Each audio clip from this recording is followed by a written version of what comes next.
Gamificar do latim games. O termo consiste em engajar as pessoas utilizando elementos de jogos para atingir seus objetivos. E quais objetivos são esses? Simplesmente qualquer objetivo que você consiga pensar e aplicar estes elementos dos jogos. Não é como se existisse um limite real para isso. Mas os jogos são muito únicos entre si. Então, de que forma seria possível encontrar tantos elementos em conjunto para que se possa estabelecer essa definição de maneira adequada? Bom, é aí que nós damos partida. No jogo eletrônico Minecraft, o jogador é colocado em um mundo quadrado com diversos tipos de criaturas e monstros, no qual ele inicia sua aventura quebrando madeira no soco para que, após atravessar 2 dimensões, ele possa enfrentar um dragão cósmico com camas explosivas e decidir o destino do universo todo. Já em Dungeons & Dragons, que é um jogo interpretativo, um grupo de jogadores é reunido em uma mesa para viver uma aventura imaginária, obedecendo os conceitos do mestre da dungeon.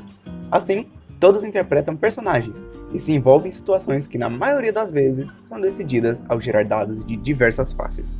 E quando olhamos para o xadrez, que é um jogo de pessoas inteligentes, 2 jogadores são colocados em um campo de guerra, com um exército de cores diferentes, com o objetivo de destruir uns aos outros e capturar o rei adversário. E para isso, eles estão dispostos a sacrificar todos os integrantes do seu exército em um confronto mortal, e em que todos os encontros resultam em baixas em algum dos lados. Só que qual seria a real relação entre um jogo eletrônico, um jogo imaginativo e um jogo para pessoas inteligentes? São, assim como foi dito, jogos muito únicos. Bom, a verdade é que todos esses jogos possuem aspectos em comum. Ainda que cada um possua suas regras e mecânicas, eles se relacionam na essência do que é ser um jogo, na competição, na imprevisibilidade, na empolgação que eles nos trazem. E tudo isso trata-se de um conceito, uma filosofia, uma metodologia que reside de maneira intrínseca naquilo que define o jogo. Metodologia essa que pode ser aplicada em diversas áreas, gerando aquilo que denominamos como gamificação, a aplicação de conceitos de jogos em algo que por essência não possui. Como se estivéssemos adequando uma modalidade para aprimorar o seu rendimento, colocando rodinhas nos sapatos de corredores olímpicos, motores em cadeiras de rodas e bolas teleguiadas no futebol. E essas modificações podem ser várias, como simples tabelas de pontuação para competir durante o momento, geração de valores aleatórios para decidir questões de uma atividade, ou até mesmo um sensor de emoções com painel de LEDs integrado para fazer um quiz sem igual. E de fato são muitas maneiras de gamificar alguma coisa. Então, pensando nisso, nós estamos aqui hoje. Eu sou o Caetano. Eu sou o Felipe. E opa, eu sou o Aron. E vambora!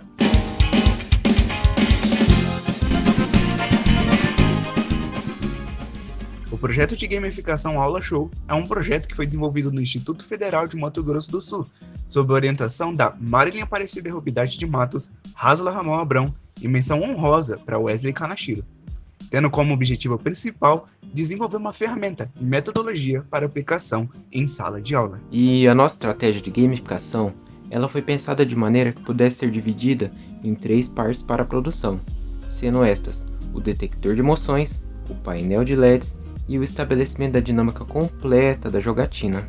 E isso sem contar que todas as etapas da pesquisa foram compartilhadas entre os participantes, para que os 3 elementos do trabalho estivessem direcionados desde o início. Cada parte possui seu funcionamento, mesmo que de maneira individual.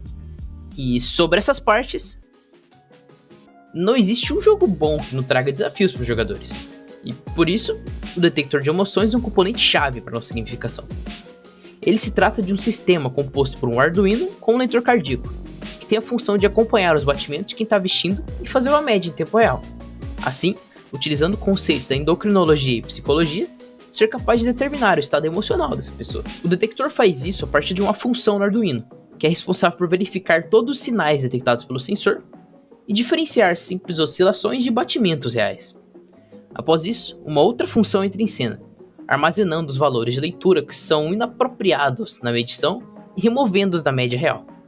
Essa prática foi validada ao comparar as leituras com as de outros dispositivos capazes de acompanhar os batimentos. E, por fim, de acordo com a escolha de quem estiver mexendo com o código, o sensor retorna o resultado na forma de gráfico, com a linha verde representando os batimentos, a vermelha a confirmação de leitura e a azul a oscilação de leitura, ou também pode retornar o resultado dando respostas diretas sobre o acompanhamento quem estiver usando o equipamento, podendo indicar que o indivíduo continuou neutro, ficou mais nervoso ou se acalmou. Não existe um jogo bom que não promova imersão aos jogadores. E pensando nisso, elaboramos o painel de LEDs, em que duas equipes disputem um jogo no estilo quiz, numa plataforma adaptável para diferentes modelos de perguntas, desenvolvida com conexões de LEDs que formam a logotipo do IF. O painel, em sua maioria, utiliza apenas conexões elétricas na sua estrutura e alguns componentes mais simples, como chaves switch deslizantes e resistores. Neste modelo, para efetuar o acendimento das fileiras de LEDs corretamente, o professor deve definir previamente qual será a resposta de cada pergunta. E então, para isso, na parte de trás do painel de LEDs, está disponível ao professor um grupo de chaves deslizantes, sendo 2 para cada pergunta, onde a chave da esquerda simboliza verdadeiro e a da direita falso. Além disso, foram simuladas virtualmente 2 outras ferramentas de gamificação, sendo uma delas uma versão da placa de LEDs utilizando Arduinos para comandar o seu acendimento. Porém, o seu uso depende do professor intermediando e indicando o Arduino através de push buttons cada acerto de cada equipe. Também foi simulada uma mesa no estilo do programa televisivo Passa ou Repassa, que indica através de uma lâmpada qual equipe pressionou o botão em menor tempo, ganhando o direito de resposta, aumentando ainda mais a competição dentro do game. Também é válido ressaltar que o painel ele pode ser adaptado em outros formatos, sendo o IF apenas uma opção nossa, por conveniência e representação à nossa instituição. Não existe um jogo bom que não se desenvolva de maneira dinâmica. E visando justamente isso, nós dedicamos ao desenvolvimento de toda uma estrutura para a nossa gamificação. Tudo de uma forma que relaciona-se adequadamente às ferramentas que temos à disposição. Cada tarefa e trabalho equivale a uma pontuação que o professor pode estipular e que poderá ser usado no final do jogo para ter vantagens que o professor também poderá estipular e quais são os seus preços. Por exemplo, pular uma pergunta custa 5 pontos, mais 1 minuto equivale a 2 pontos e assim por diante. O jogo pode ser alterado da forma que o professor preferir, mas temos nossas próprias regras.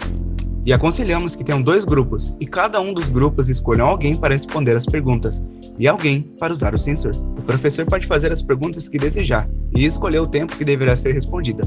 Aconselhamos 7 de verdadeiro ou falso e 3 de múltipla escolha, cada um valendo 1 ponto, e os grupos podem discutir entre si separadamente. Uma corrida do ovo também foi incrementada. Assim que as perguntas de verdadeiro ou falso forem respondidas, os alunos já escolhidos para a corrida devem sair do ponto pré-definido pelo professor e chegar ao outro lado, onde terão 3 fichas, que ajudarão posteriormente a responder as perguntas de múltipla escolha. Os alunos da corrida devem fazer ela até que as fichas acabem, podendo pegar apenas de uma em uma. O professor também pode aplicar uma caixinha do poder.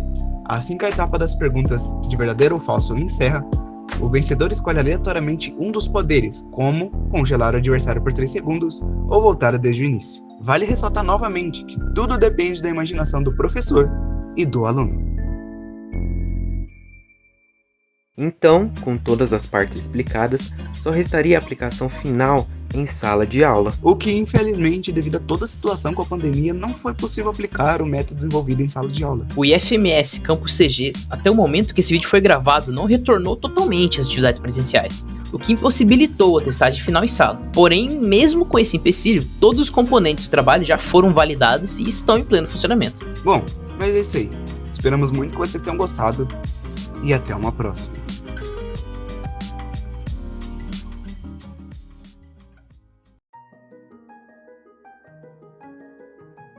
Olá, meu nome é Felipe Souza do Nascimento e eu gostaria de agradecer primeiramente à PROP e FMS e ao CNPq pelas bolsas de iniciação científica no qual nos foi concedida, além de agradecer, é claro, os nossos orientadores e meus outros colegas de projeto.